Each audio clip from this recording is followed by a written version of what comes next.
So we can commence the session with some minutes of meditation. And so just to sit comfortably and cultivate positive motivation for engaging in the practice, but particularly, firstly, the focusing meditation, because here, if we are able to focus the mind well, keeping the mind in the present moment, then this is the best kind of preparation for the main body of the teaching. And so then, just to sit comfortably, but in such a posture that it is conducive for not just being comfortable, but for the mind to be focused.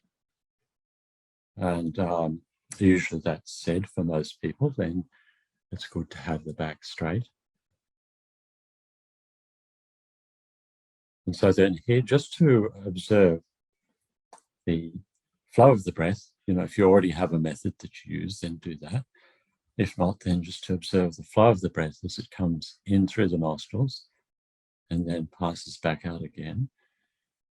And trying as best as possible to maintain an awareness of the breath as it comes in and as it comes out, particularly the sensation of the breath coming in and flowing out, while at the same time being aware of the different types of distractions that will arise. The mental phenomena, particularly in mental phenomena such as memories from the past, and then plans for the future, and then other distractions like sounds in the room and sounds outside. As any of these events arise, just to note them, note their arisal.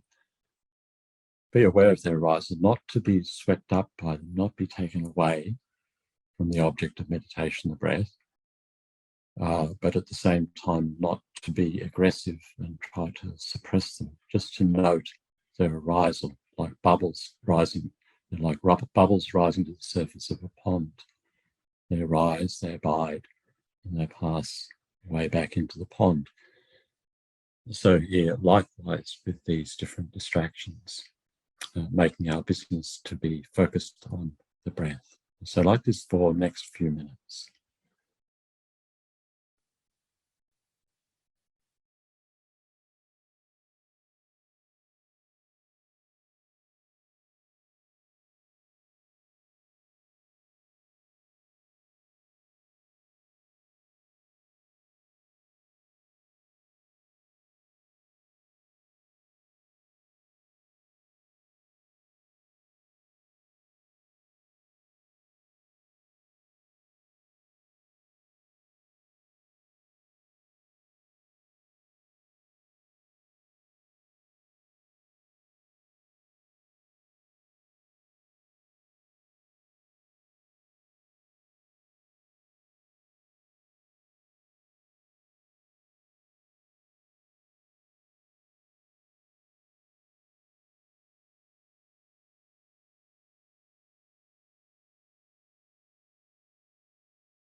Okay, so today is the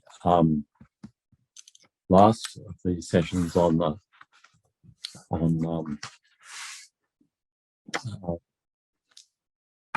becoming your own therapist, and I thought to focus around the subject of compassion.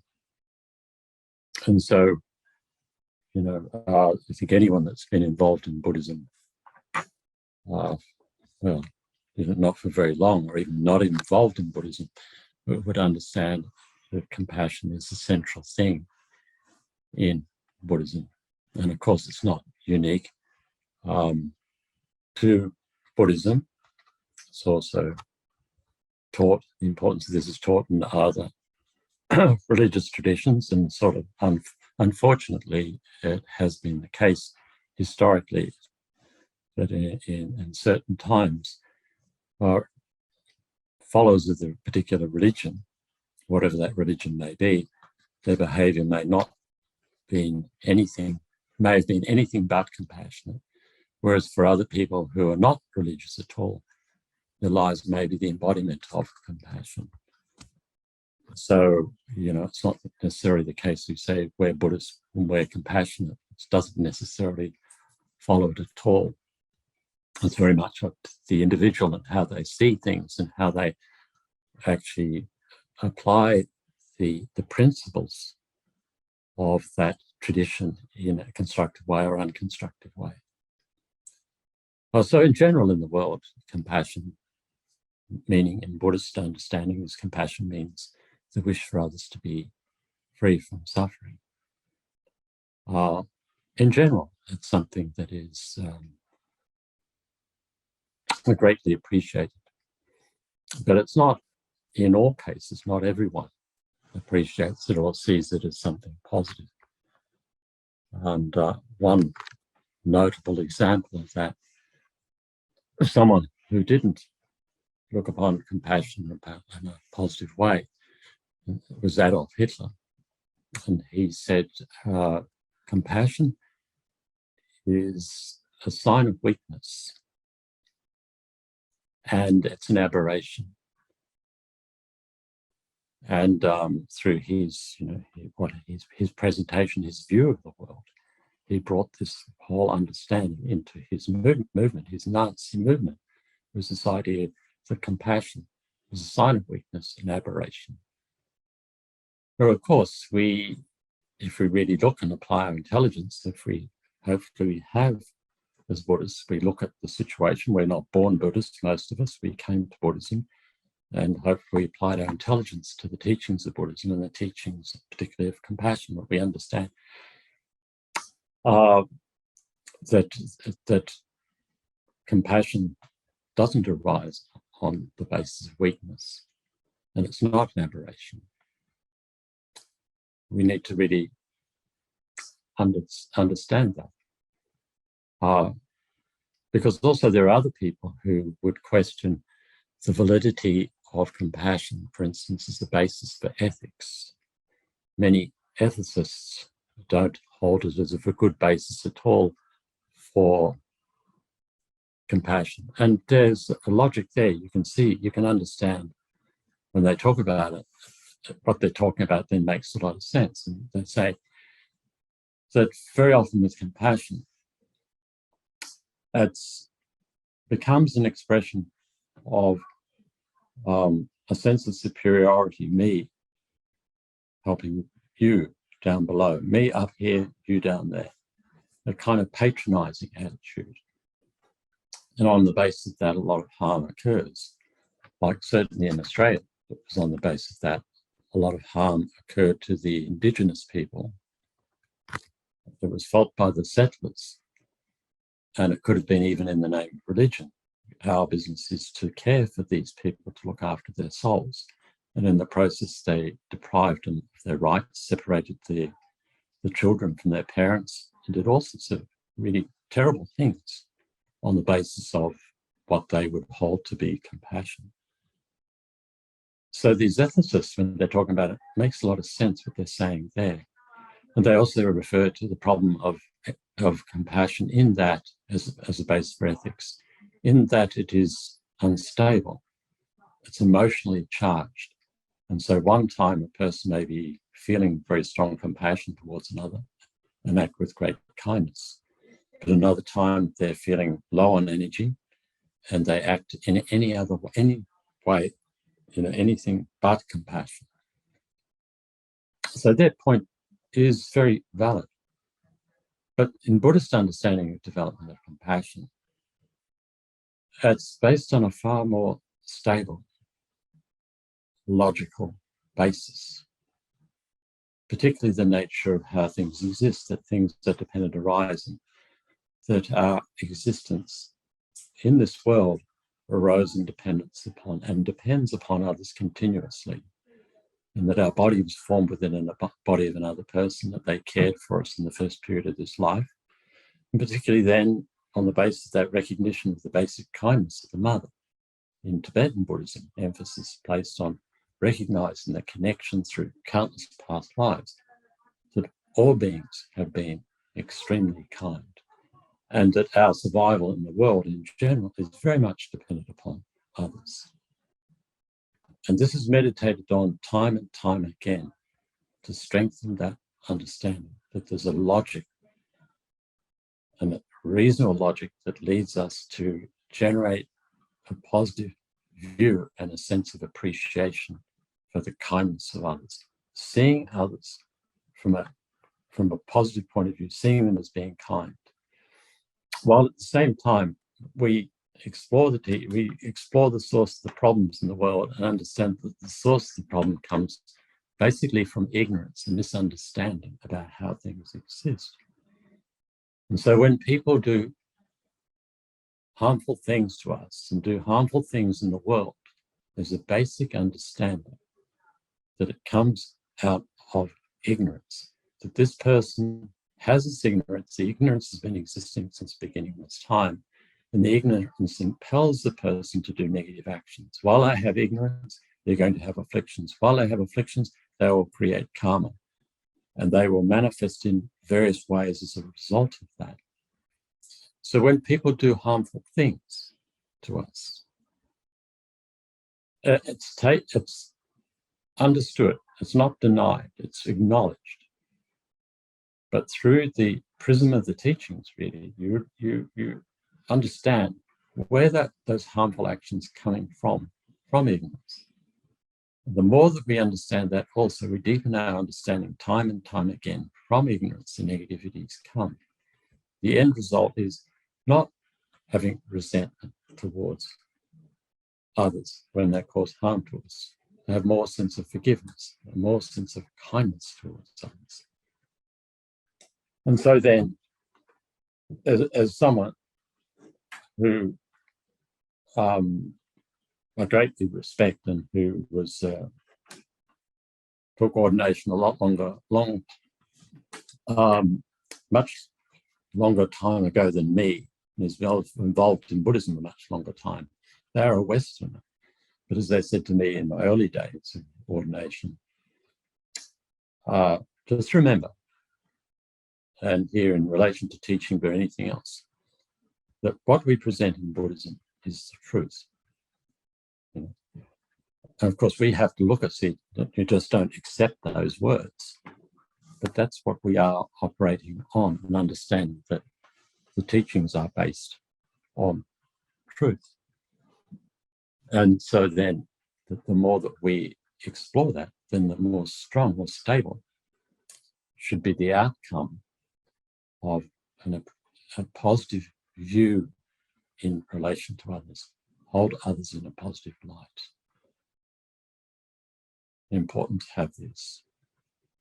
And so then, if we're able to do this more and more, to nurture in the heart, the mind of compassion, it should bring about the result of us being able to live in the world in a more positive way, in a way that brings about healing for ourselves, the healing for others, that we become also a source for healing. We become our own therapist. We become, to some degree, a therapist for others, the more that we explore this understanding.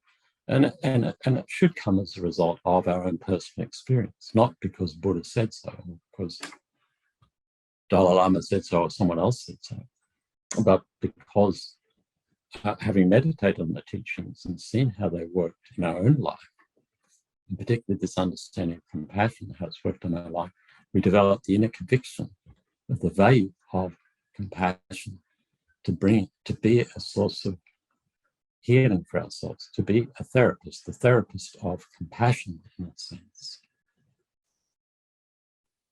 And so compassion works in many ways to bring about healing or be a therapist for ourselves. And some of the ways it does this in a very practical way is that it is a way to lessen the mind that tends to get depressed. Because the more that you are aware of others and the more that you appreciate others' kindness, the more that you see that they're the source of your happiness, the less you become focused on yourself. The less you become focused on yourself, the less likely you are to be depressed. If you look at your own mind, we all probably suffer from depression to some degree. We go through cycles, we have periods of time, we have it, whatever. But in general, if you look at it, what's taking place at the time of your depression? How do you feel? What's taking place? More than likely, it's not an attitude of flowing out loving concern for others. It's something about one's own failings, even if it is in relation to other people's suffering. It's more a case of how I'm not capable of helping others. It's very much related to me rather than to be related to others. So it's a practical way of relieving oneself, working towards lessening the mind of depression. Then also loneliness. In the book, The Art of Happiness, which is a discussion or questions or discussion by the American psychiatrist Howard Cutler, with his songs, the Dalai Lama. He's asking him quite a few questions about various things, particularly in relation to him himself being a therapist, being a psychiatrist. And at one point he asked the Dalai Lama, "Are you ever lonely?" And he expected to get the answer, "Yes, my periods of time of loneliness." And his Holiness answered very clearly, apparently, "No, I never feel any loneliness at all." Howard Cutler asked him, "What do you contribute this to?" He said, and I don't think it was bragging, I think it was just merely a statement of how he saw others. He said, "I think it is because I have a closeness towards others. Because of my closeness towards others, feeling their presence, it doesn't matter where I am, even if there aren't people around, I never feel lonely." And so it's the case also, I know I'm doing retreat at the moment. I've done many retreats before. And there may be periods of time you don't see anyone for a long time. But, you can be in a retreat, no one else is around, but you don't feel at all alone. You feel, in other ways, you feel that the people are right there with you. It's a state of mind. Whereas for other people, it can be, and even in our own life too, you can be in the middle of the city at periods of time, and you can feel very lonely. This loneliness is experienced by many people living in the city, in apartment blocks, and many, many people around them, walking past people, talking to people, seeing people. But it doesn't necessarily mean that you're not lonely. People can be extraordinarily lonely, even though they're not connected. They can be extraordinarily lonely, even though they are, seeing people around. So loneliness really comes much more from a kind of sense of disconnectedness from others. And alienation too. Many people feel alienated, but if you think about it, it's like alienated from the rest of the world. So that if we really look at the nature of our relationship and dependent arising in Buddhism, that our body formed within the body of another being. And everything in this body was formed. Our mother provided us with what we have. She could have died giving birth to us. Even that type of thinking, meditation on that, you really think about that and that idea, that level of kindness and the pain she went through giving us birth, could have died giving us birth. And then someone had to look after us for the first few years of this life. That type of connectedness, if you really integrate and allow that to sink into your mind, How can you really feel alienated from others if you really meditate on it? Because there's a sense of appreciation of the kindness towards others. And when you have that, when you apprehend others as kind, the natural response is to be living with an attitude of wanting to repay the kindness, if that's how you apprehend the situation. Then also with the mind of compassion, it's a very good way to overcome fear. So not all fears are negative. You can have, out of the fear of becoming an alcoholic, that a person recognizing that out of a relationship they're drinking and the harm it's causing in that relationship, maybe violence even, fear arises in their mind. If I continue like this, I'm going to destroy my life and my partner's life and my family and everything. And that fear is very strong and directs the person's mind in a positive way. So fear isn't always negative.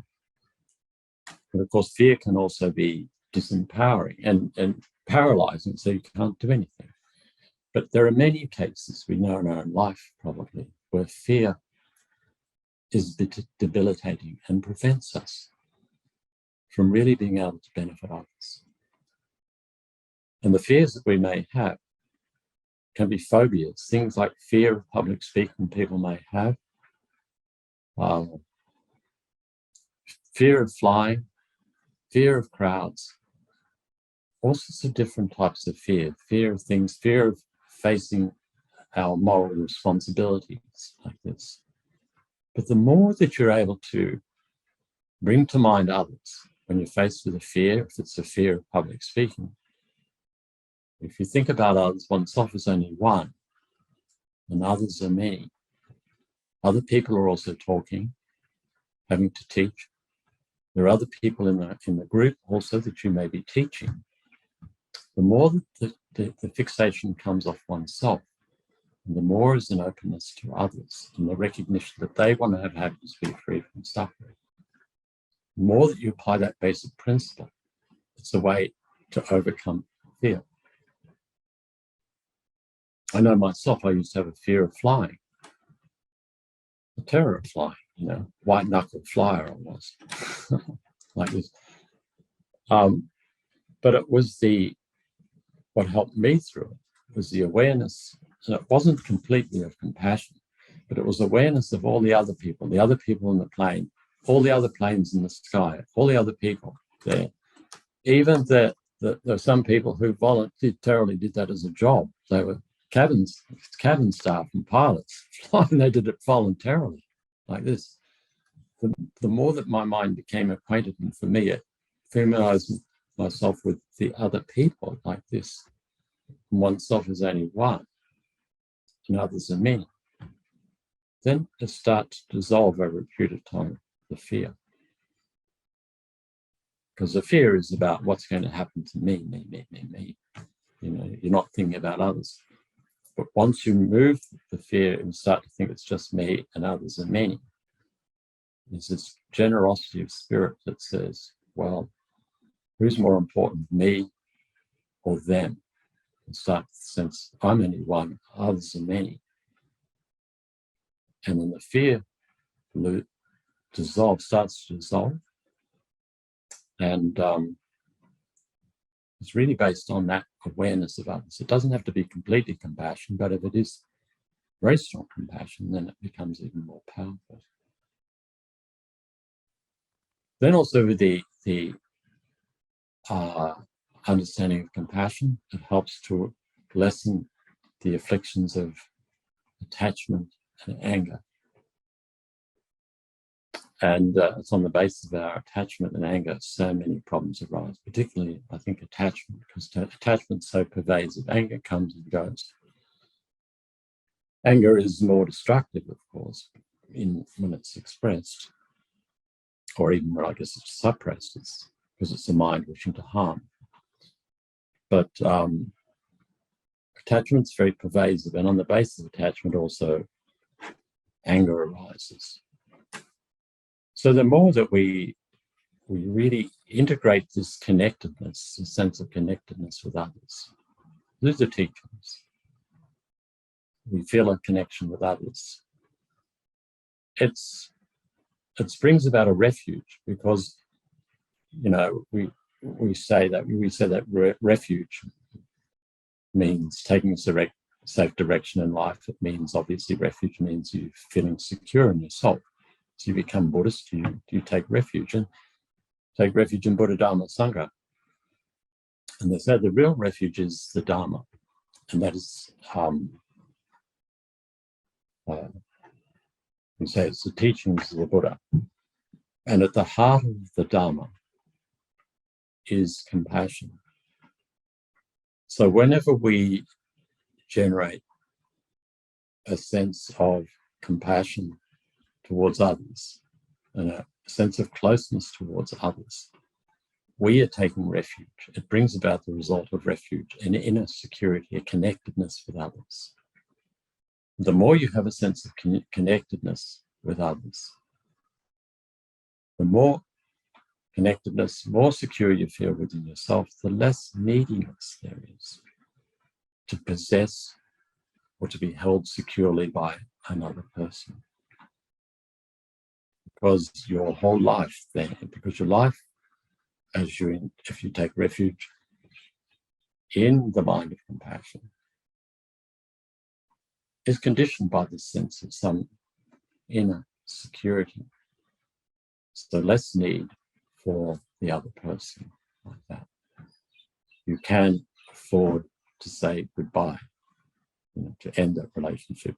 You can survive when the relationship ends. And the same thing applies in terms of physical things, objects as well, that we may form strong attachments to for our own sense of security. That actually, the more you feel connectedness with others, the less you need these external things. You feel more complete as an individual. And then with the mind of anger too. Anger is the mind that wishes to harm. And compassion is the mind which is remove others from suffering. So the two different types of mind that can't coexist. If there's anger in the mind, wanting to harm, then there can't be compassion. There's a very strong compassion, then it can lessen or dissolve the angry type of mind. So the more that our mind is conditioned by compassion, and that compassion that's growing and that's using wisdom, that understands why it is that people do terrible things, we have that. Then there is going to be less resentment, bitterness, and hostility when people do inappropriate things. It all becomes us on a spiritual journey in Buddhism. Our path is to lessen the afflictions. And part of that means, obviously, is to develop compassion. And it will be a byproduct of developing compassion, will be to lessen these afflictions, anger and attachment.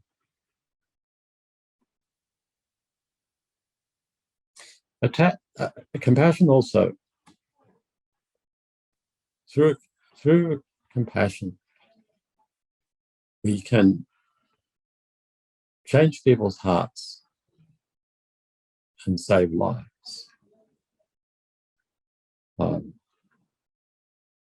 So it's like you're changing people's hearts and change people's lives.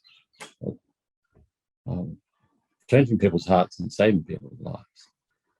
Then we're starting to see some real change taking place within ourselves. That we are a being living our lives in a way in which we can perhaps be the source of change in other people's lives. And bring about some saving as well. So there's a story in Tibet of one violent bandit who was responsible for the harming of many people, I think killing them, but certainly he was a violent robber, bandit, and vicious as well. One time he held up a caravan of people, and there was a horse there in the caravan, a pregnant horse. And what he did was he pulled out his sword and he cut open the belly of the horse, the pregnant mother. And the foal came out of her womb like this. And the mother horse lay there dying. The last act of the mother was the licking of her baby, her protection of her baby. And so when the bandits saw this, it blew his mind. Many other people probably had many other methods might have been employed to try to change his way, all sorts of things might have been tried to apply, punishment and everything else like this. But it was the manifestation of compassion in an animal, in a dumb animal, we could say, transformed his life, and he gave up his banditry and his harm towards others. So you can see how compassion has this potential to change people's hearts. So it's worthwhile remembering that in our interactions with others, that people whose actions may be very negative and hurtful in such a way that they provoke aggressive responses from others. And so that person who does that has a level of expectation that will always be the case. But it may be the case that we are in a situation where we don't respond in the way that they expect. We may end up being able to disarm him in this way. This is the power of compassion. Compassion has more power in that way than anger. And also then compassion can save people's lives. Obviously it can. But our compassion can save people's lives without us being aware of it. So there's the Austrian psychiatrist Viktor Frankl, who was a prisoner in Auschwitz during the war. And during that time he was there, his dearly beloved wife died there, and his mother and father and his brother. Of those in Auschwitz who were his immediate family, only he survived Auschwitz. In the period of time after the war, he wrote the book Man's Search for Meaning, 1946. But at one stage, sometime after the war, I don't know when, one woman rang him in the middle of the night. It's been time before mobile phones, middle of the night or early hours of the morning, most likely. And he answered the phone. She told him she was going to kill herself. By this time, he must have been a well-known therapist. She was going to kill herself. So he kept talking to her, listening to her, and try to persuade her against taking her own life. And but he wasn't able to change her in what she was saying. And in the end, she hung up, and he probably concluded that she probably had taken her own life. But then some days later, a woman turned up where he was working to thank him, explaining that she was the woman who had rung him the few nights before to thank him for what he'd done. He said, well, what did I say that made you change your mind? And she said, no, it was nothing you really said that helped to change my mind. It was merely the fact that here I was ringing up a busy man in the middle of the night He didn't reprimand me. He didn't lose any sense of tolerance. He maintained concern for my welfare right to the very end. He was prepared to give me all that time. And because he was able to do that, he was willing to do that, made me think that I have a responsibility to put my life to good use also. So we never know what actions that we make and perform may save people's lives, change their hearts and save people's lives. We may have already done that without even knowing it, things that have happened in the past where the actions we might not have even been thinking too much, but it had a profound effect on other people's minds.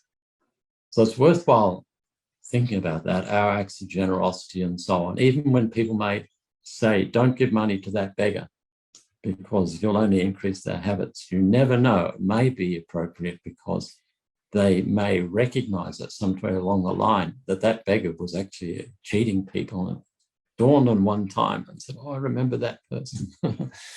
So we are not suggesting one way or the other, but it's just you never know when your acts of kindness coming from the depths of your heart, when it's really there. That's what's most important, how they may affect other people's lives.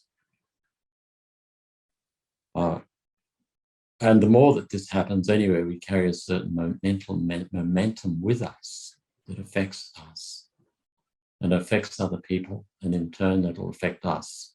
And this becomes like therapy for us, that we become some kind of source of light in the world, something. We can do something useful to some degree. And all of us have got this capacity to do this. Now, often they say about, there may be people who are intellectually challenged and say, well, it's not very smart. But it's also the case people who are intellectually challenged can also have extremely kind hearts and maybe living their life in a more meaningful way than the people with an extraordinary intelligence.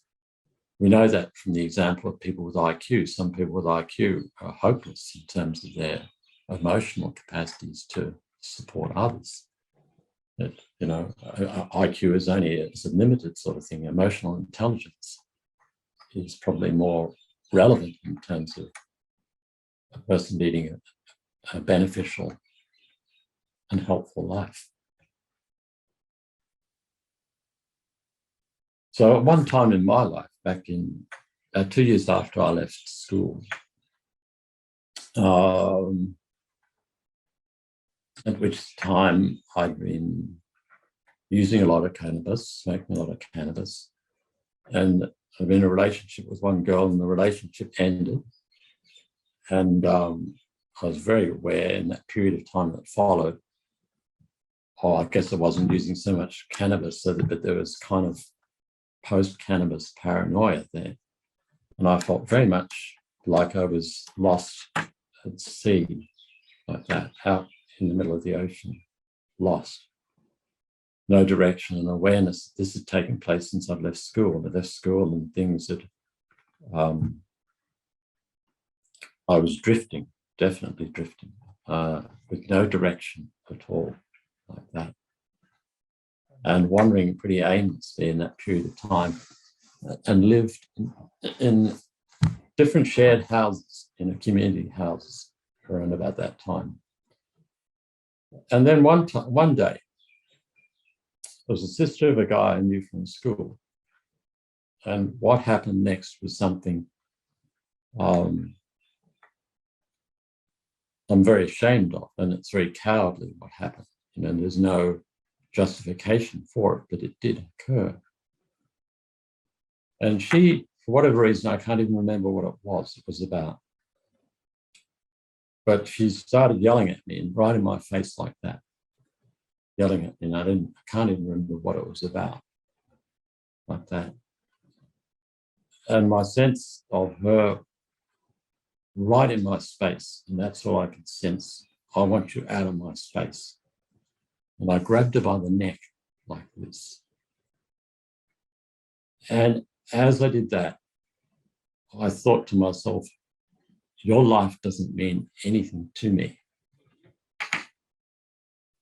And at the same time, I thought, well, look, if you kill her, you could be hanged, because at that time in Victoria, the state I was in, they still had the capital punishment there. You could be hanged if you did this. And I thought, I don't care. I just want her out of my life. I just want peace of mind in the moment. And I think what it was a bit like how the state of mind that I had, and there's no justification for anything I did here. But in Dharamsala in India, in Tashida Retreat Center, there are a lot of monkeys. And if you gave a monkey there a piece of fruit every day for a year, even though you did that, and then one day you came and tried to take a piece of fruit from it, it would bite you. It wouldn't be thinking, oh, this person's given me fruit all the rest of this time, so today I'll let them take my piece of fruit. Because the monkey at that point is only thinking about its situation at that time, right in that immediate moment. And that's all that matters to them. They don't care about anyone else. And so that's my monkey mind that was just thinking about my space. You've got to get, all I want is peace of mind in this moment. That's all I'm thinking. And as that happened, I didn't think about that at the time, it was only afterwards. But I looked into her eyes and I saw the shock and fear. To me, she looked like a demon, but when I looked into her eyes, I could see she was looking at me, and in her eyes, I saw a monster reflected back to me. What she was seeing was a monster. This was who I was becoming. This was being revealed to me. This is who I was becoming. And in the next instant, I saw myself in the future, in a job I didn't like, married with a couple of kids, and me killing my wife. So in that very instant there, I saw, first off, you can't have kids until you sort this out. Because with children, a relationship, you're trapped, and all sorts of terrible things can happen then. And also I have to find what Lama Zopa refers to. He uses the word method. I need to find a method. I have to find a technique. I have to find an explanation. I have to find a meaning. And so I couldn't find it straight away, but it was pushing point really for me. I have to find it, which led me onwards towards when I ended up at Copan. It took me some time because it was a case of going to see a psychiatrist isn't going to help me, or psychologist. There's an misunderstanding. There's a lack of understanding, lack of purpose existing. There's something missing. I kind of, the circumstance, didn't have the courage or whatever was necessary to take the steps, but it slowly ended up at Copan. So the significance here to me is that Viktor Frankl, who I mentioned earlier, who was the one who the woman rang in the middle of the night, in his book, Man's Search for Meaning, I think it was in the book, but certainly he relates to a time when he's in Auschwitz, about the lowest point, perhaps. You can imagine how terrible we get some sense of how terrible it must have been. His lowest point. And he obviously was a person who he certainly had loving kindness to his wife and his parents, definitely. You read, you can understand it, you can see it. But at a certain point, he reached the lowest point, I guess you could say it was. And he thought to himself, this level of suffering I have now. And he thought, by my experiencing this suffering, this pain, may it be the case that I'm taking on my share of my mother's suffering. And by taking on her share of suffering, I purchase a place in heaven for her. So willingly taking on the suffering on behalf of her to take away her suffering. and then purchase a place in heaven for her. Whether she was dead at that time or not, I don't know. I don't know if she was dead or whether he knew she was even dead. But when that occurred, his mind, he said, filled with extraordinary bliss and joy. And his message out of that very much was that if you have a meaning and purpose, and that meaning and purpose is tied up with love for another, not attachment here, we're talking about real love or attachment or love or care for others, you can deal with virtually any level of suffering. But I wonder myself if the word is the corollary of it is, if you don't have a meaning and purpose, which is tied up in the sense of love and concern for others, you can't deal even with the rudimentary levels of suffering that life brings. So I don't know if that's totally true, but certainly it is the case of many people who get to the point they can't, because they can't deal with suffering at all, they become addicts. They can't deal with any pain in life. And with this, there's no sense of compassion, no purpose either, no sorts of concern for others. It's fixated on themselves. And so the pain becomes ever and ever more great. Resolution for the problem is the mind that turns around, that starts to see the purpose for our existence is to benefit others.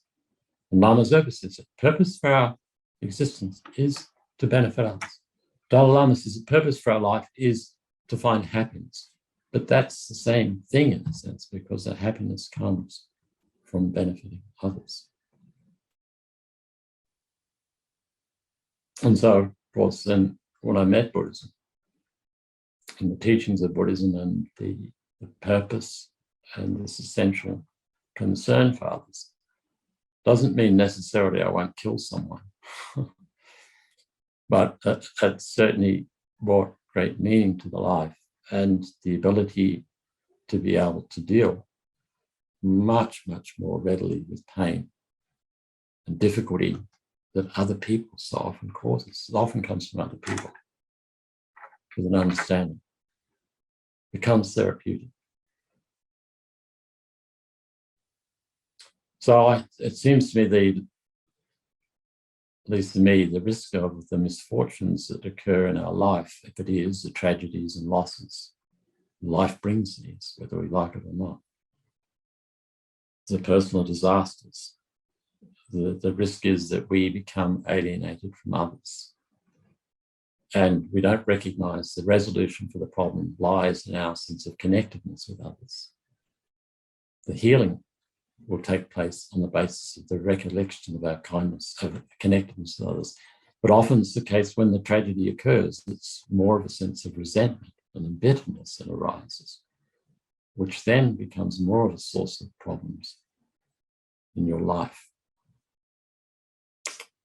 I think it's unfortunate maybe Vladimir Putin could have done a bit of this, recognition of the resentment.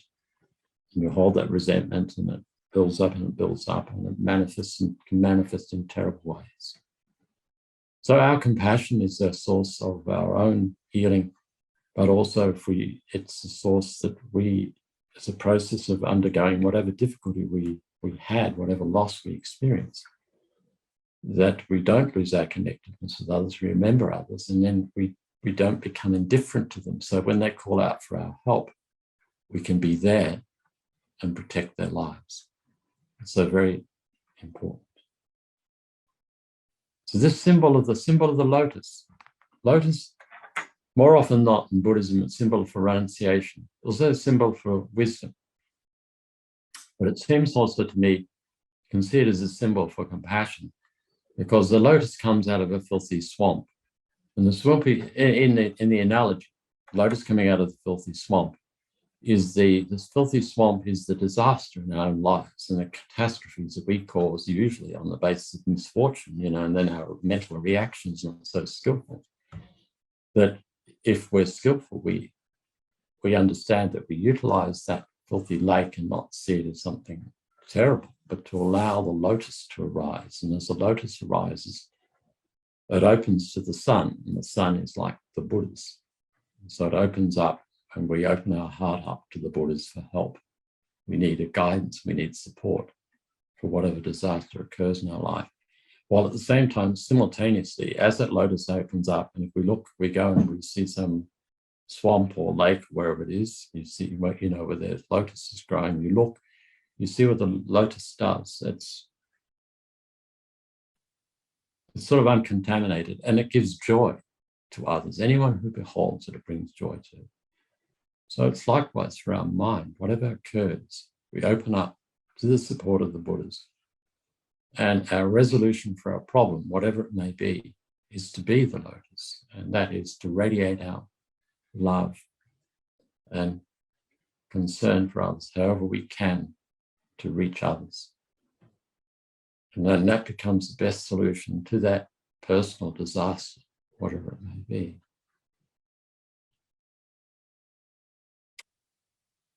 All right, so today is the last of these sessions, the 4 sessions. I just wanted to thank people. I hope there was some use in attending these sessions. All right. So any questions? Can people talk? Did you solve the problem? Yes, Venerable, it was a very simple thing. Yeah, it usually is. It's like that for me, but I usually get it wrong anyway. Okay. Okay, so go ahead. Any questions? Any questions or any comments?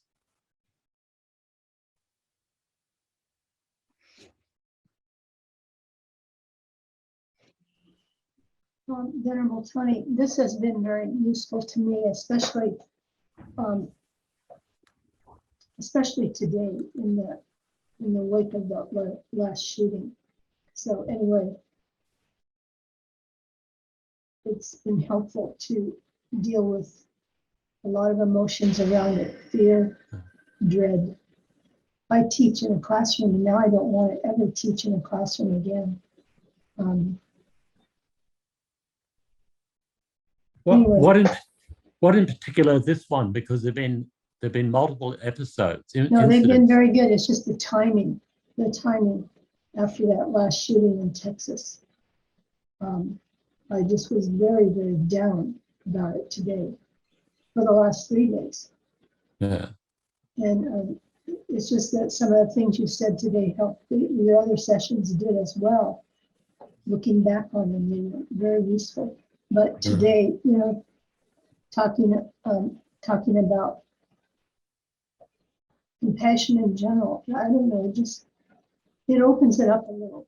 It just makes. Mm. It's such a. But I was still curious why, because you've seen this many times before. Yeah. Where are you now? You're not in Texas, are you? No, I'm in Monterey, California.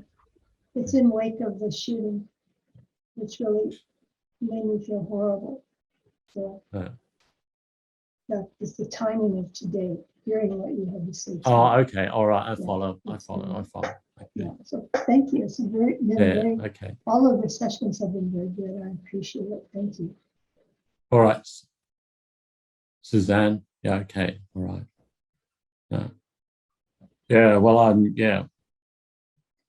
Well, I hope that you can find whatever's necessary to continue teaching, but I can understand how you must feel. But well, I'm not a teacher. Well, I'm a teacher here, but I'm a teacher of school kids. What do you teach normally? English and English as a second language in college. Okay.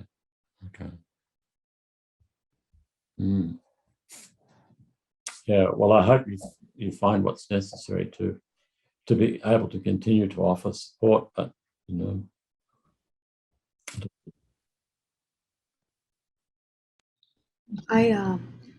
I've been interested in the concept of compassion for, outside of pursuing knowledge through Buddhism, just the idea of compassion itself.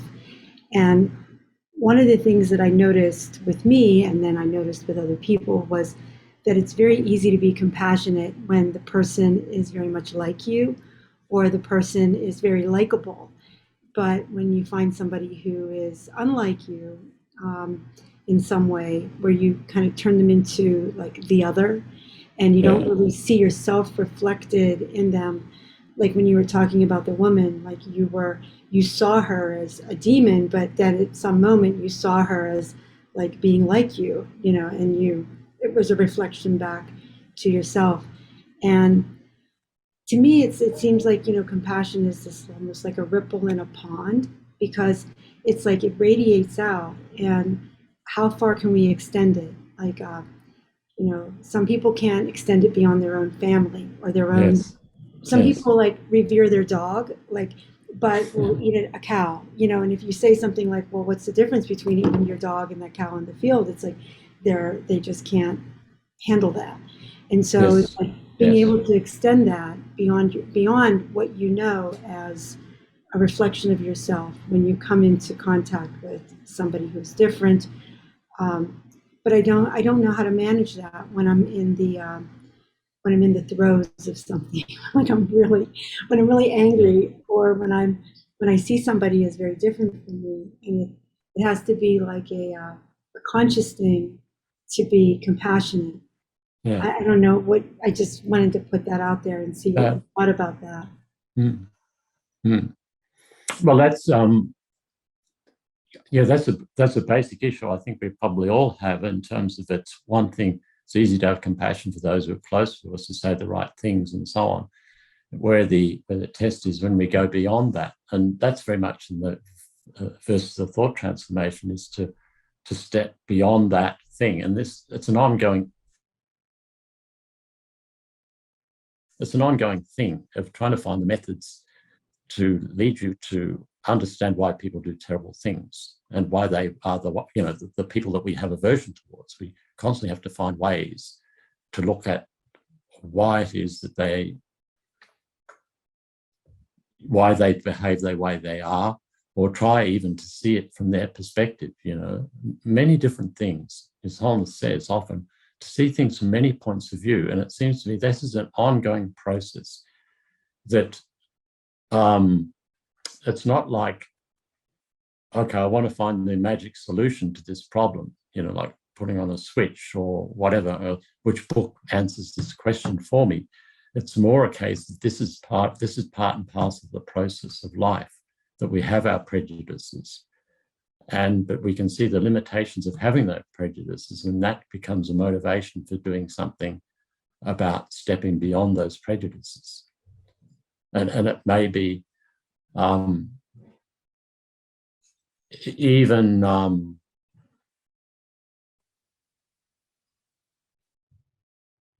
coming back to the Second World War again, in Auschwitz, the commandant of Auschwitz,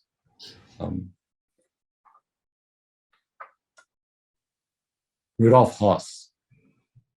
I read his memoirs that he wrote while he was on trial before he was hanged.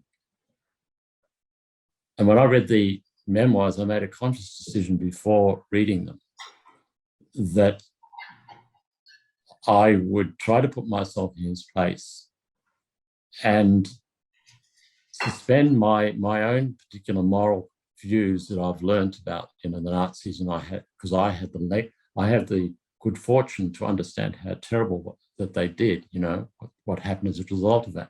He didn't have that. I put myself in his place as a young person growing up, and all the events that took place.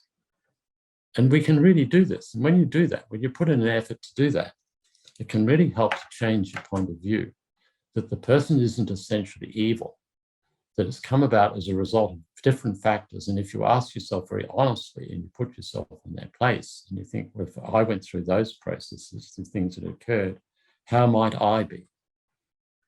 And that's one of the things that troubled me when I started to think about it. I thought to myself, he's not the embodiment of evil. And in fact, that was one of the troubling things. as some Jewish commentators have made about him, he's not the embodiment of evil. He's an ordinary person. He's a bureaucrat. He's not a sadist. But it's those people who can do terrible things when the conditions come together, when you understand it's many different factors come to lead a person to be the way that they are. So that's our business. It's like our job, our responsibility is to apply our human intelligence to the views that we have and to try to moderate them. And we have there's a motivation to do that because why? Because we want to be like the Dalai Lama, who doesn't reject people, embraces everyone. That's one of his qualities. He's not just compassionate, he's compassionate to everyone. But that's come about through an understanding. He was an ordinary person, now we say he's a Buddha, but it came about through his exploration of things. So this is an ongoing thing. Trying to look at our own prejudice is one thing, and then try to put ourselves in the place of another person and the various factors that may have led them to be the way that they are. The more that we apply these principles, the more that it can change the attitude. There can be understanding taking place. And even if it doesn't eradicate the hostility completely, it allows for an understanding to occur. Our mind is not something permanent and unchangeable, but we have to apply the efforts. We have to put the effort in to change.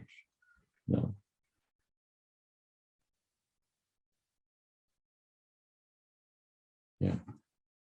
Sometimes I like the image in a sense of the St. Peter's Basilica, the biggest church in the world in Rome,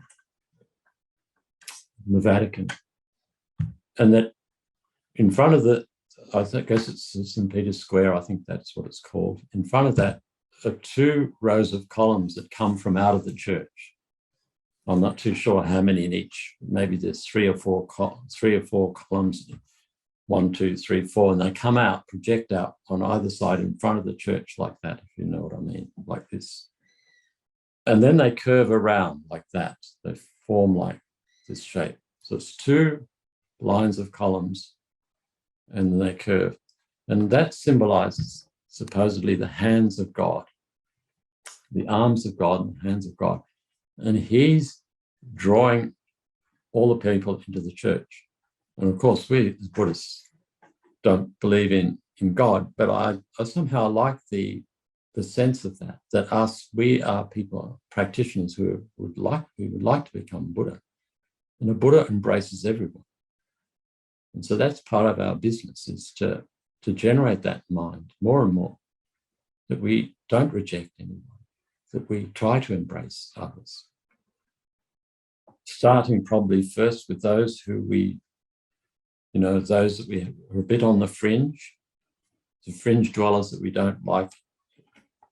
We may have people whose political views we don't hold, like that, right through to the really negative ones. But starting off, where we can really work to understand people who don't feel so different to us, we feel.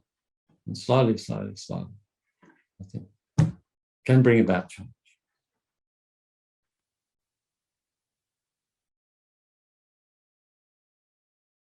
Okay. Thank you for that insight, Venerable. Yeah, I don't know. All right, so let's do dedication now. And dedication here, perhaps also, for me, then I'd appreciate being able to be here for these 4 sessions, to dedicate whatever positive results have come from these sessions, however many you may have been at, and dedicate the positive results to those who, there may be people in your life, karmically you have close communication with, who've recently died, to make heartfelt requests that they take good human rebirth. And if they have already taken human rebirth, then also that they make contact with faultless spiritual teachers, follow the grounds and paths, and attain enlightenment.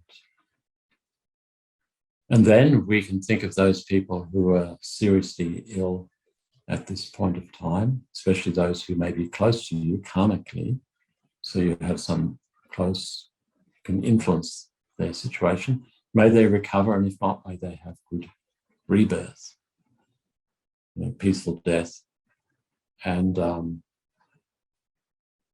birth in a pure land, or else fortunate human situation where they have the Dharma and they transform their lives. And then where other beings are suffering greatly, we can think whatever is prominent in your mind at the moment, including those who've suffered as a result of the latest shooting in the US.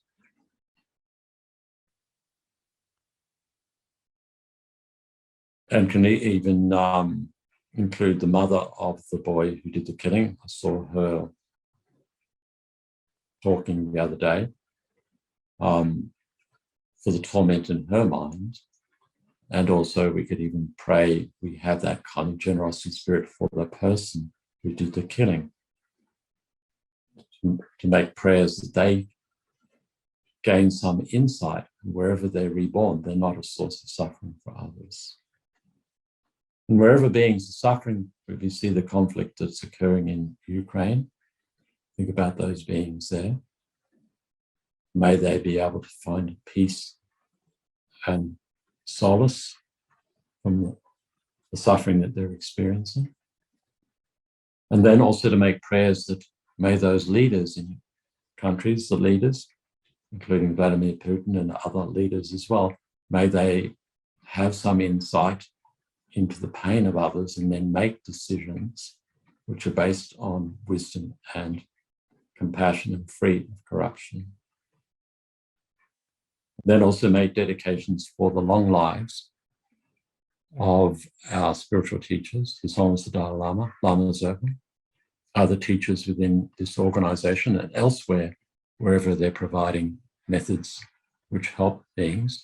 May they have long lives and continue to provide methods of teaching.